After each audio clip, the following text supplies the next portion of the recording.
I smell good, huh? You smell nice. I'm glad you enjoyed. You're still wearing too many clothes. Oh, Jesus.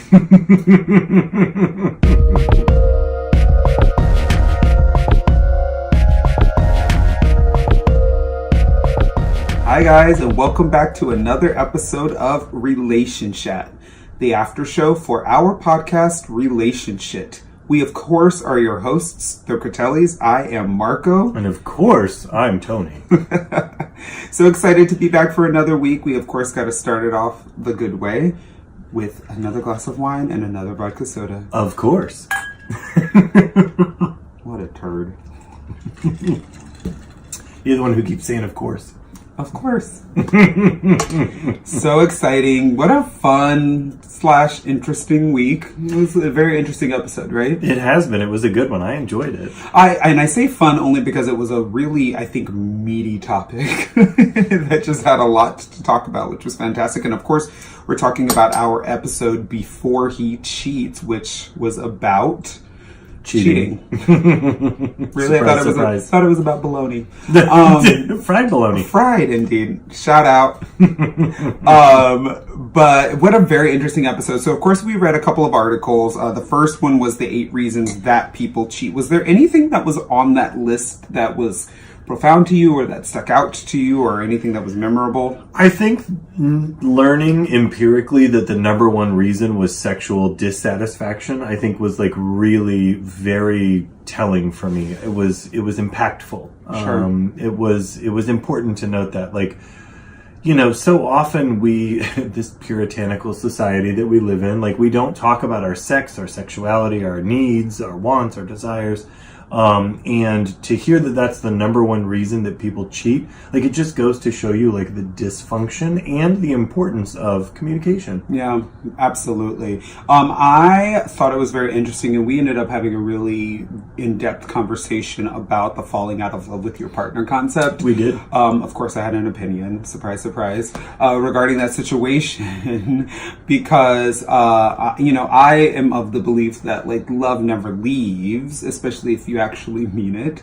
But I don't think that you could ever fall out of love with someone. I think it may show itself in a completely different way. So I think that if someone says that they fall out of love with their partner, that's kind of an excuse for trying to justify your cheating. And at the end of the day, as we decided on the show, it all boils down to good communication with your partner so that you don't have to worry about any of that happening. So that was very interesting. It always does. Communication is key. 100%. And then the next article that we read on Bustle was super interesting because it was the 8 ways to repair your relationship after cheating. And I really enjoyed reading this article because it put us in a state of understanding that, like, yes, cheating is bad, and no, we would never condone it, but there's always a way to come back from it if you do decide that your relationship is worth salvaging, right?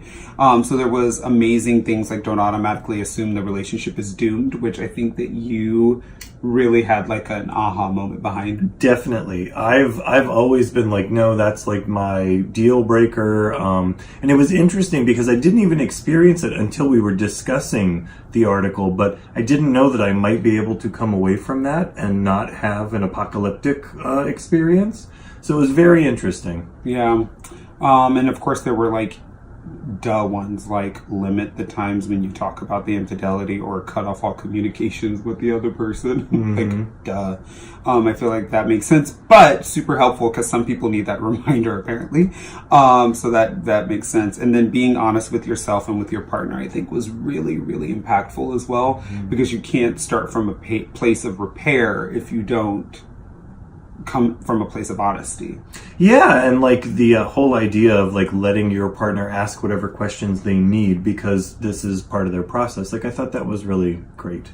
Absolutely. It was really good. And I really enjoyed the article.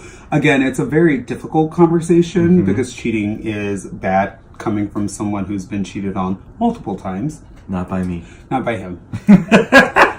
But had to say that again. Yes, thank you. Thank you for reminding.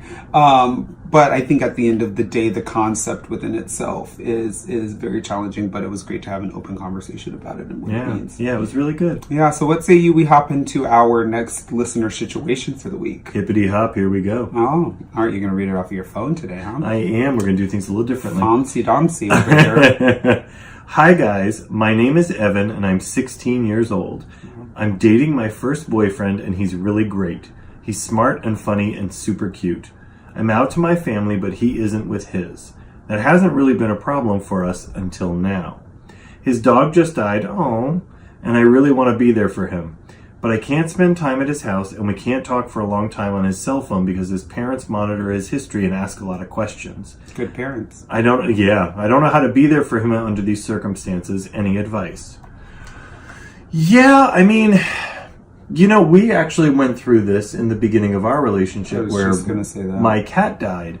And, there are things that you can do. Like, the home is not a venue where it's a safe space to express emotion, but school is. So you could send a card or flowers or whatever through school to his class, and that would work.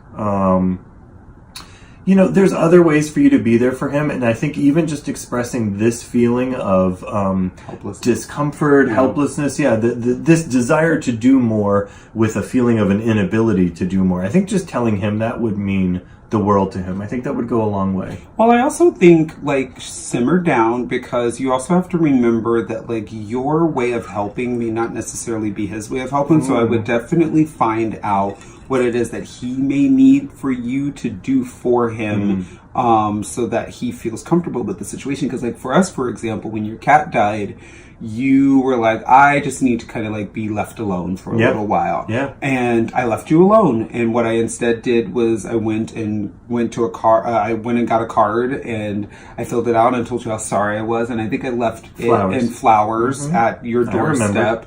Yeah, but I wasn't there. I didn't make myself present or known or anything like that. I just left them on your doorstep and then walked away.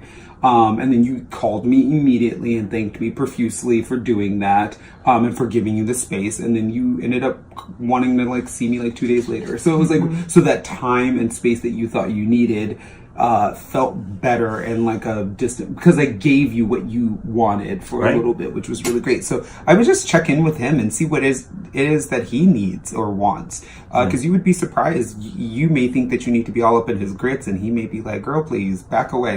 I need you to let the gravy simmer. Yeah, I need you to go away for a second and let me deal with this with my family, and then I'd be willing to talk to my friends and significant other about this. So I would say just chill out a little bit and then let him come to you, because this is a very difficult situation. So just give him time. Just give him time, and he'll come to you. And it doesn't mean anything if he wants a little bit of distance. Agreed.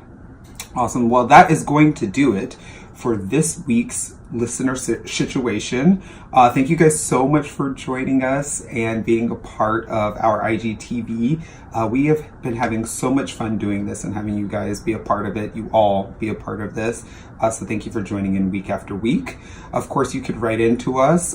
We are at relationshipquestions@gmail.com. If you have a listener situation. Relationship questions? Well, no, I'm not saying at symbol, but you can email us at that. And you can email us and we'll definitely take care of it that way, and could potentially either read it here or talk about it on the podcast.